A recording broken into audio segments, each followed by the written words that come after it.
नमस्कार दोस्तों, तृतीय अध्याय का 19वां श्लोक है जिसमें श्री कृष्ण कहते हैं, इसलिए तू निरंतर आसक्ति रहित होकर कर्तव्य का भली भांति आचरण कर, क्योंकि आसक्ति रहित होकर कर्म करता हुआ मनुष्य परमात्मा को प्राप्त हो जाता है।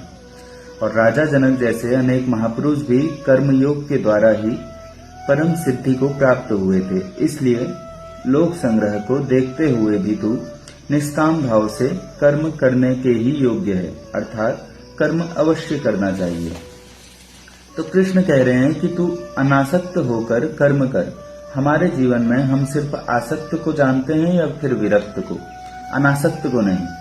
अनासक्त दोनों के बीच में है, जो ना तो विषयों की तरफ आकर्षित होता है ना विषयों से दूर भागता है, बस साक्षी रहता है।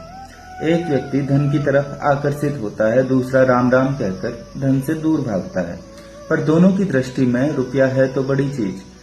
अनासक्त पर उसका प्रभाव नहीं पड़ता, वह साक्षी होकर देखता है कि धन है, इसका उपयोग है, प्रयोग है, बस इतना ही।